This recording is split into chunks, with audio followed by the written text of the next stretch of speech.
guys! Welcome back to my channel. It's Mase. And for today's video, gagawa natin ng review itong Georgia Clay Blusher. Tadaan! Na patok sa social media, lalo na sa makeup world. Nabili ko siya kay Miss May Roque sa Facebook. So, ganito yung packaging niya. Para siyang deodorant. Ganyan. Walang nakasulat sa likod. Sticker lang siya sa harapan na printed out. So, ayan. Natin itsura niya. Ganito siya. Okay. Open natin siya kung gaano siya kadami. Nakalagay sa packaging, 30 grams siya. Ayan.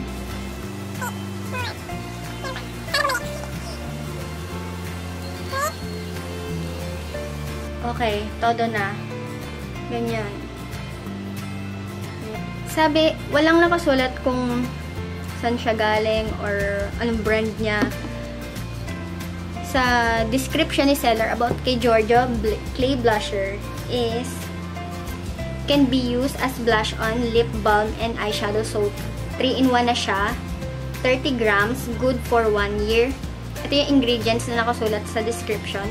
All vegan, candelilla wax, VCO or virgin coconut oil, grapeseed oil, iron oxide, shea butter. Product details, FDA approved 100%, natural looking and lightweight, easy to blend, instantly boost complexion. Ay, saglit. Wait pala. Hindi ko pa pala siya napapakita yung swatch niya sa inyo. So, ganito. Sabay tayo. Akyat pa natin konti. Ganyan siya. Ayan. Kita ba? Fairness, creamy. So, gagamitin ko siya as eyeshadow ngayon, blush, and lip balm. Tingnan natin kung anong look ang makukuha natin sa kanya. Kung magiging drunk blush nga ba ang ating face today. Ayan. Umpisa natin sa blush. Hindi ko siya irerekta sa face ko kasi mamaya para akong nasampal or nasapak. So, mag-alcohol lang tayo. Medyo hindi nga siya hygienic. Kasi dot-dot. Ayan. Good luck naman. Natin sa fingers natin. Game ka na ba? Okay. Ay, ang nilagay ko lang sa face ko ay BB cream and powder. Ooh. Uy, madali lang siya i-blend.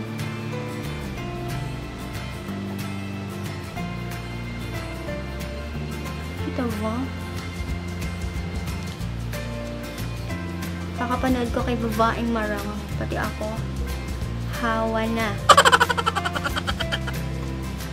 Pakunti-kunti lang.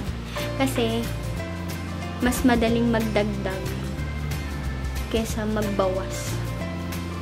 So, fairness. Ay nga pala, wala siyang shade. Walang nakalagay na shade. So, hindi ko alam kung ano shade nito. Pero, yung nakapost sa seller, isa lang. Kaya, feeling ko isa lang yung available shade ng brand na Georgia. So, ayan. Ang ganda. Pwede. Kabila naman.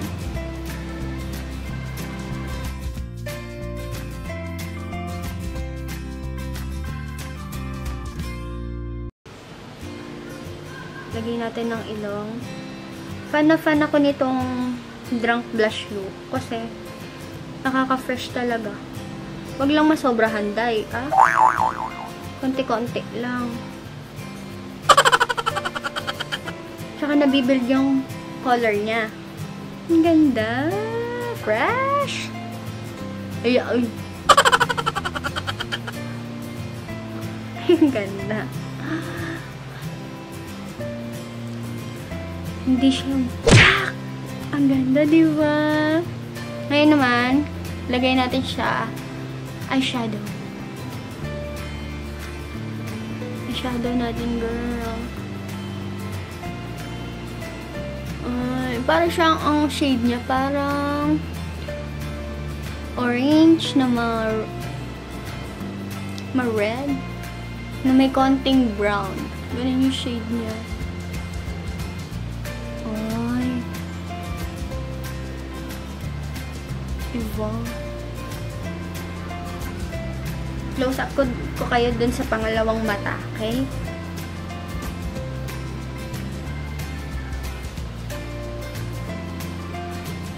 Ay, hindi ko pa pala nasasabi kung magkano to. 250 pesos. Plus shipping fee. Kay Miss May Roque. Talagay ko yung link ng kanyang FB sa description box. Okay? Kung gusto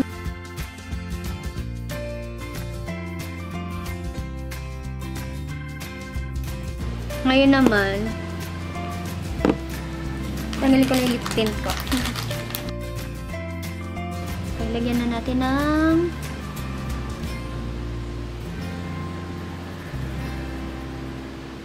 ay, ganda. Ay,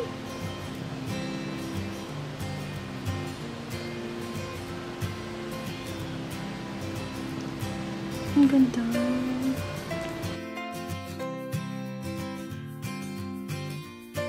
Hindi siya drying.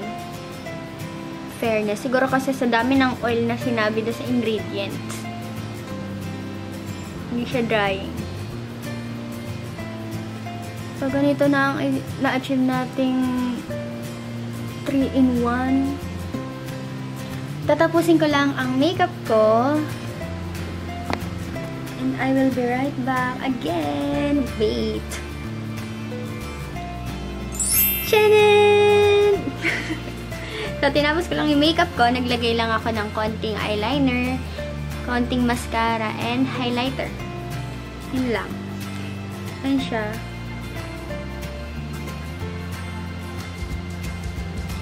Ang lakas maka-IG. IG picture.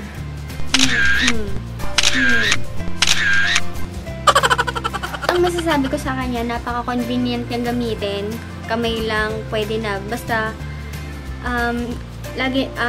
isanitize lang natin na mabuti yung hands natin. Basta, linisin lang natin mabuti yung kamay natin bago natin i-apply sa face natin para hindi tayo magkaroon ng mga breakouts. Sa pricing naman, 250 pesos, hindi na siya masama para sa akin. Dahil, nagamit mo naman siya as eyeshadow, blush, and lip balm. Na maganda naman yung performance niya. Hindi na masama. Kaya, okay sa akin yung 250. Kaya lang, online mo lang siya mabibili. Tsaka, ayun, syempre, shipping. Sa packaging naman, medyo, hindi ko bet yung packaging kasi napaka walang details, yung parang dinikit lang tong unahan. Nasa yun, napaka plain niya. Kung FDA approve, at saka yung expiration ba, sana nilagay na lang nila dito.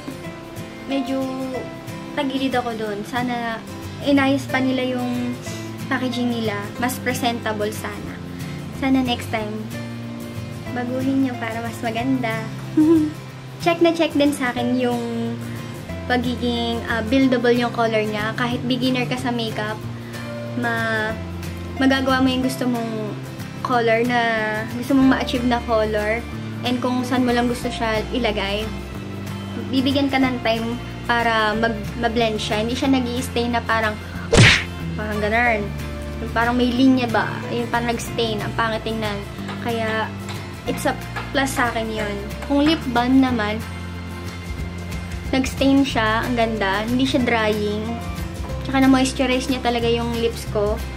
Kaya, it's a plus. Tsaka yung sa eyeshadow, hindi nag-settle sa lines. Kaya, ang ganda siyang tingnan. Napaka-natural niyang tingnan. Kahit sa personal, ang ganda niya talagang tingnan. Lalo sa mga estudyante na nagmamadali kahit nasa jeep, mga ganyan, papunta ka na sa school or sa trabaho mo, ma-achieve mo to kahit pag ganyan ka lang, pak. Pagdating mo sa pupuntahan mo, fresh, Hindi siya komplikado gamitin. Ang ganda talaga. Puro ang ganda na lang nasasabi ko, sorry. Pero ang ganda niya talaga. Makahanap kayo ng trusted seller na nagtitinda ng authentic. Dun lang sana kayo sa authentic bumili. Kasi baka hindi nyo rin ma-achieve yung gusto nyong ma-achieve sa face nyo kung sa fake naman yung bibili nyo. Hindi ko pinopromote ang fake. Mas gusto ko talaga yung authentic or kahit sa drugstore binibili. Kasi alam mong safe sa balat mo. Siyempre, safety muna bago ganda, girl. Mamaya, lapnos na yung balat natin. O, paano pa mangyayari sa atin? Di ba? Hanggang dito na lang ang video na to. And sana nagustuhan nyo. And sana nakatulong ako. And don't forget to like and subscribe to my YouTube channel kung hindi ka pa nakaka-subscribe. And click the notification bell para updated ka pag meron akong mga bagong video. Kung meron kang gustong makita sa channel ko, comment ka lang para malaman ko kung anong gusto niyo makita sa next video ko. Okay? And see you on my next one. Bye! Thank you for watching! Bye!